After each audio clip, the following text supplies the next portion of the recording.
It's March 4th here in Seoul, and I'm Kim Dami. We begin with these stories making the headlines at this hour. Starting with the government response to the ongoing mass walkout by doctors. The South Korean government is set to press ahead with legal steps to hold the doctors responsible following a number of warnings. Police have also placed an overseas travel ban on 4 former and current Korean Medical Association executives. China's biggest annual political event, the Two Sessions, commences today. Thousands of political elites and lawmakers are putting their heads together to flesh out an economic roadmap as well as discussing the country's most concerning issues.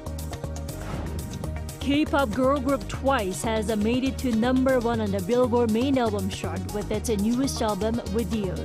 That makes them the 8th K-pop act to have a #1, following the likes of BTS, Blackpink, and New Jeans.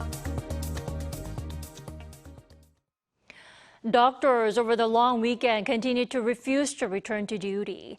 And as the government has been warning, punishment measures against them are expected to be rolled out today. Our Shin-yeon starts us off. From Monday, the South Korean government will be suspending licenses of resident doctors who have yet to return to duty. It ordered these resident doctors to return to work last Thursday and informed them that they would be granted leniency should they return to work by Sunday. However, failure to do so would lead to the government being forced to take administrative and judicial procedures, such as medical license suspensions between 3 months and a year or official indictments. The government will fulfill its obligations under the Constitution and laws if the illegal absences from medical sites continue. The latest count by the Health Ministry's inspection teams on Thursday showed that only 565 resident doctors have come back to work despite these warnings, with 8,945 resident doctors across the country still absent from their posts. The ministry will continue inspections today to confirm these numbers and give doctors an opportunity to defend themselves through statements of opinion. According to the law, administrative agencies must notify parties in advance of legal grounds for punitive action and hear out opinions before imposing restrictions on rights and interests. Park Min-soo, the second vice health minister, said in a recent briefing that punitive measures will be taken if the opinions given by the doctors are not valid. Medical schools across the country have too been ordered to submit their 2025 quota by Monday, with the Ministry of Education maintaining that if universities do not apply for the increase by the deadline, they will be unable to do so at any point later on. Police have also imposed an overseas travel ban on 4 former or current Korean Medical Association executives as investigations into the walkout continue. Shin-yeon, Arirang News. The Two Sessions, China's largest annual political event, begins Monday amidst a number of internal and external issues, including an economic recession. So plans to jumpstart the economy will be high up on the agenda. Our Lee Seung-ja has more. The National Committee of the Chinese People's Political Consultative Conference kicks off on Monday, with the National People's Congress opening on Tuesday, as China begins its largest political event of the year, known as the Two Sessions.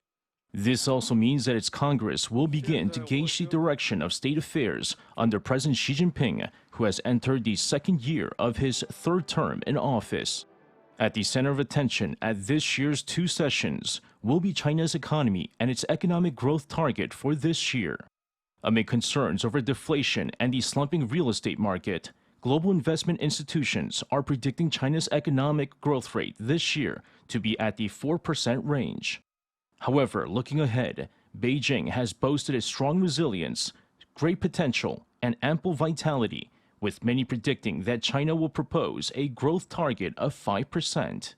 There will also be focus on who Beijing will name as their next top diplomat. According to analysts, the current head of the Chinese Communist Party's International Liaison Department, Liu Jinchao, is being considered as the person to replace Wang Yi as foreign minister. Pundits say with the U.S. presidential election coming up in November and no telling who will be sitting in the Oval Office, China is playing it cautious, as Liu is considered to have a moderate view on the U.S. Attention will also be on what kind of message will be communicated on the Taiwan issue, and whether this year's two sessions will allow for a tighter grip on power for President Xi. Lee Seung-jae, Arirang News.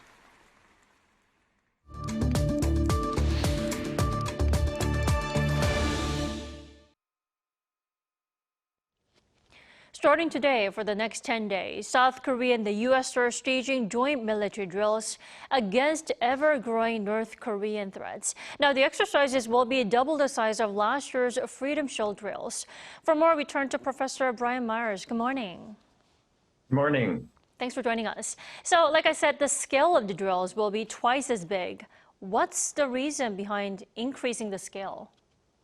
Well, I think it's a few reasons. For one thing, the Americans are unhappy about North Korea's providing ammunition and weaponry to the Russian war effort in Ukraine, and they want to retaliate by upping the pressure on the Kim Jong-un regime. But the expansion of these Freedom Shield exercises is really the natural result of the expansion of North Korea's capabilities. For example, this year's exercises are going to include training for tracking and intercepting cruise missiles. Why? Because North Korea has made a great show of repeatedly firing cruise missiles this year. So it stands to reason that whenever Kim Jong-un shows off some new military capability, the alliance has to start training its troops to deal with it, and that naturally means bigger exercises. So the expansion itself was no surprise. That's what you're saying. South Korea's first military spy satellite has reportedly managed to successfully take good resolution images of North Korea's capital Pyongyang back home following the launch back in December. Now, how big of a deal is this? Well, it's certainly good news for the South Korean administration if it can get a better look at central Pyongyang, because that's where Kim Jong-un's office and other key institutions are located. Also, this gives Seoul a certain propaganda victory over Pyongyang, which made a big fuss last November about its new reconnaissance satellite and its alleged ability to photograph sensitive military sites down here. But, from a security standpoint, this doesn't make things much better for Seoul. It doesn't make things much worse for Pyongyang, because the Americans have had the necessary satellites for some time already. And besides, we don't really know if the next South Korean president is going to want to maintain this capability. The Moon administration scaled back reconnaissance and espionage activity in order to reassure Kim Jong-un that South Korea wanted a more trusting relationship. And a future government here could very well revert to that sort of policy. So I don't think it's very big news, to be honest. Definitely. Now, according to South Korea's defense chief, though, North Korea's spy satellite launched in last November in 2023 is not doing anything productive as the one that South Korea has launched. How is it looking so far? What do you think? That is indeed how it's looking, that it's not working. Apparently this Malnutrition, which we talked about here on Arirang at the time, is in orbit, yes, but it doesn't appear to be functioning. It doesn't appear to be taking photographs and so on. On the other hand, who knows? Because tracking the orbit of a satellite is a lot easier than making absolutely sure that it's not sending signals. So I think it's possible that these doubtful statements are South Korea's way of trying to goad the North or provoke the North into providing more information about what that satellite is actually doing. In the past, Pyongyang has reacted very sensitively to any kind of downplaying of its technical advances. So we might well see the North Koreans respond to these statements by issuing photos. Even if they don't do that and the satellite isn't working, the alliance still has to deal with a greater problem, which is that North Korea has missiles that can put satellites into orbit. The missiles are a bigger problem than the satellites. Right. So Seoul-Washington joint military drills starting in March, and also a quite sensitive comment from South Korea on the North's first spy satellite. Professor Myers, do you think they could potentially trigger provocations from the North in the month of March? Yeah, these exercises are always a big irritant to Pyongyang. You remember when Kim Jong-un and Trump had their summits, Kim was always trying to get the Americans to suspend the exercises or downscale them because they place a really big burden on North Korea, which has to spend money and use up oil on its own counter exercises. And for obvious reasons, Pyongyang is really angry about the Americans using assets in exercises like nuclear-powered aircraft carriers and strategic bombers. Last year, during Freedom Shield, we saw military tests from North Korea. We saw an ICBM-class missile fired along with short-range missiles. So I think it's highly likely that we will see something like that before these exercises are over, even more so because this is election season in South Korea right now. Right. Professor Myers, also at the same time, European embassies in North Korea are looking to reopen after 4 years of being closed due to the pandemic. Why is the North now allowing them to come back? Is it because pandemic is over or any other reasons? Well, I think a big reason is the reestablishment of ties between Seoul and Havana. That must have been quite a blow to Pyongyang's pride, considering what close allies North Korea and Cuba had been since about 1960. North Korea and Cuba were the only two countries that boycotted the Seoul Olympics in 1988. So this setback, I think, may have reminded Kim Jong-un of the dangers of relying too heavily on, say, 2 or 3 friendly countries. Obviously, the North's relationships with Russia and China are in very good health. But even so, it's always better to keep your friends on their toes by making clear that you have other options. And I think from a domestic political standpoint, from a domestic propaganda standpoint, it's good for the regime to show that countries like Germany, Switzerland, the UK place importance on maintaining relations with Pyongyang. Right, maybe a hint of desperation trying to keep its circle of own friends. All right, Professor Myers, thanks so much for your insight. As always, you have a great day. You too. Thank you.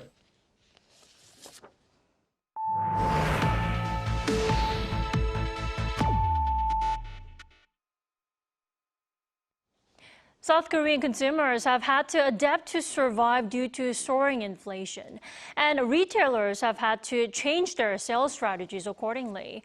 Our An Sung-jin discusses how consumers deal with rising food prices. Consumers in South Korea are adopting a variety of strategies to ensure they spend wisely amid rising consumer prices. According to Statistics Korea, the increase in the price of groceries up to January remained in the 6% range for the 4th consecutive month compared to the year before. As more people look for ways to save on living costs, retail industries have also been catering to demand. Convenience stores such as this one are following large retail stores and starting to sell own brand products, hoping to appeal to price-conscious consumers. This convenience store saw its own brand products on top across multiple produce categories. For example, an own brand pack of eggs here is 45% cheaper than other brands and is the most bought as well. And some own brand products are as much as 60% cheaper than other brands. Since large supermarkets are no longer as cheap, I go to convenience stores that are nearby. If snacks or drinks have the same ingredients, I tend to buy own brand products since they are cheaper. Data from the Korea Chamber of Commerce noted that South Korea's own brand product industry saw an on-year rise of 11.8% from the 4th quarter of 2022 to the 3rd quarter of 2023. One way consumers have started saving money is by buying own brand products, which are cheaper but also reliable as they come from well-known retail stores. Own brand products in advanced countries already make up a large portion of grocery items. Soaring grocery prices are mostly driven by surging fruit prices, which saw a drop in supply due to abnormal weather conditions. Fruit prices soared 26.9% in January, which is the biggest jump since January 2011. As a result, consumers are looking at other ways of getting fruit. According to Korea's Customs Service, frozen fruit imports hit a record high last year. This retail store saw an increase of 119% in 2023 compared to the year before. I usually buy frozen strawberries or blueberries because they last longer and I can use them in juices. I also buy apples that have scratches at a cheaper price.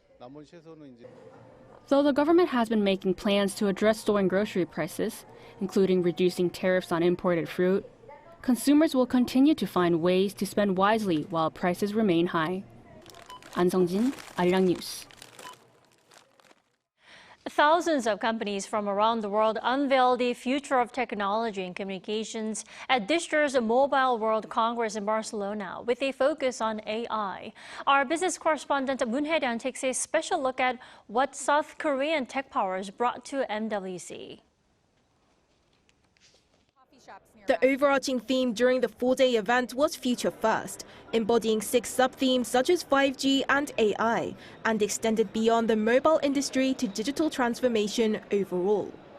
This year's AI scene shaped up to be a little different from last year. Or applications around 5G, AI, and platforms, and how these 3 things can work together to provide a service or a solution to you as a consumer or to you as a businesses that is different from what it was before. South Korea's turnout for MWC 2024 was its largest yet, with many startups and SMEs participating. The Korea Trade Investment Promotion Agency opened a joint booth with the Ministry of Trade, Industry and Energy for small domestic startups, SMEs and related organizations. 8 public institutions joined forces with the government to support Korean companies as one, so 118 startups and SMEs are promoting at MWC under the same brand, Korea. AI was a running theme for many Korean firms at the joint booth, and domestic startup Hyodol, offering AI companionship for the elderly, was awarded the 2024 Global Mobile Awards in the Best Mobile Innovation for Connected Health and Well-being category.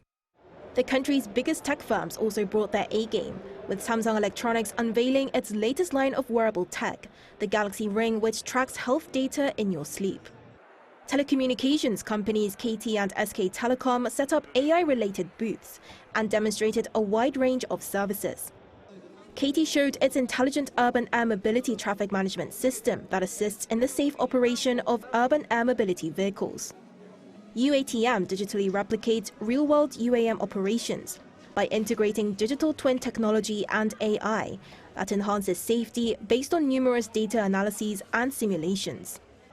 As for SK Telecom, it showcased its telco-specific large language model that's used in various services such as its virtual chatbot assistant. And in true MWC spirit, South Korea was also one of 10 countries, alongside the United States, Australia and Japan, that signed a joint statement outlining principles for the research and development of 6th-generation wireless communication systems. Moon Hae-ryang, Arirang News. South Korean girl group Twice and their latest album With Youth topped the Billboard 200 chart on Sunday, giving the group their first #1 on the main U.S. album chart. The group's 13th mini-album sold 95,000 equivalent album units in the week ending February 29th, mainly from traditional album sales. Twice joins 7 other K-pop groups who have topped the Billboard 200 chart and becomes the 3rd K-pop girl group to accomplish the feat. The Billboard main album chart ranks the most popular albums of the week in the U.S. based on album sales, track equivalent albums, and streaming equivalent albums, measured in equivalent album units.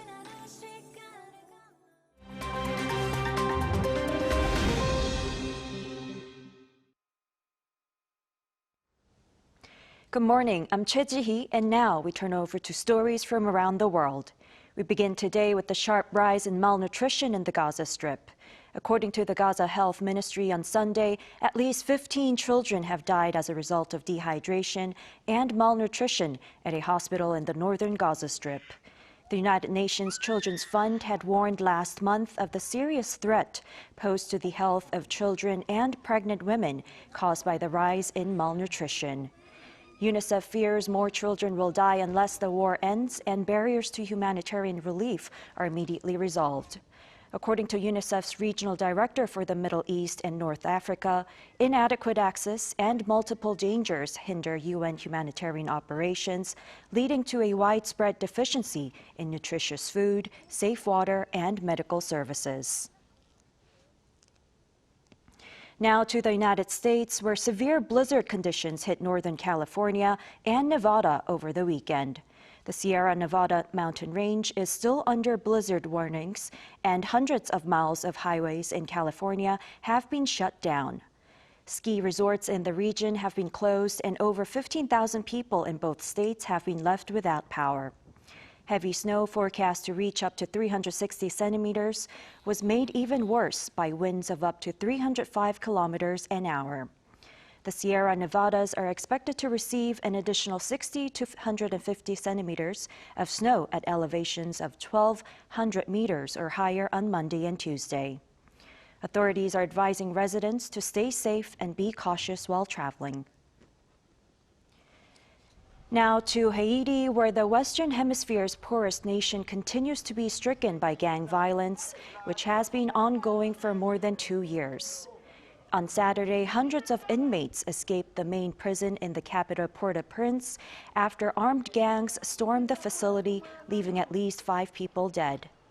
The total number of prisoners who fled the prison is still unknown. The attack comes as Haiti's prime minister visited Kenya to finalize an agreement which would see the African nation send 1,000 police officers to Haiti to assist in restoring order. France is preparing to become the first country in the world to put the right to abortion in its constitution. Parliamentarians from the upper and lower chambers will meet on Monday in a special Congress convened by French President Emmanuel Macron for a final vote on the abortion revision. If the proposition gains a 3/5 majority in the special Congress, France will become the world's first nation to constitutionalize the right to abortion. The text adopted by the Senate seeks to inscribe in Article 34 of the French Constitution that the law determines the conditions in which a woman has the guaranteed freedom to have recourse to an abortion.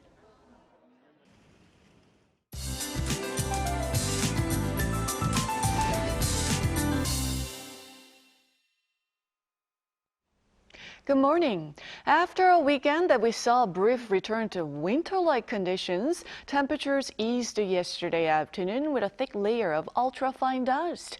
Most parts of Korea are still covered with dusty air, with the dust level reaching bad levels, and an ultra-fine dust advisory issued in Gyeonggi-do and Chungcheong-namdo province this morning.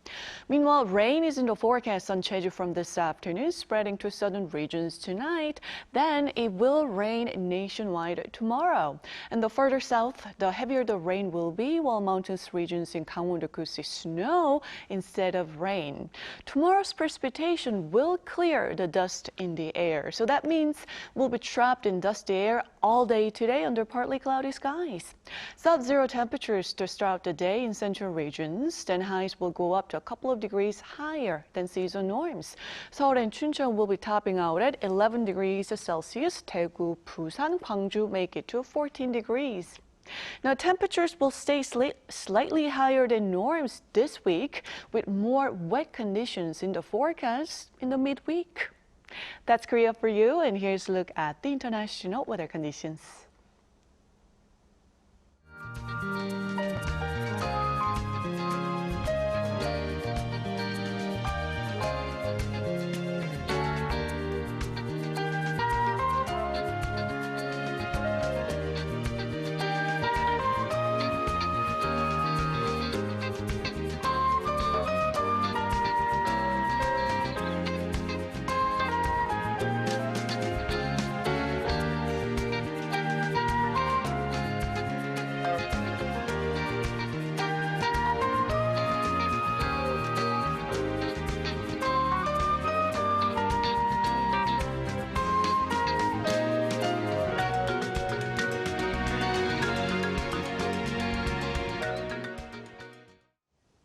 We thank you for watching New Day at Arirang. We'll be back tomorrow for Tuesday's edition at the same time, 9 a.m. Korea time.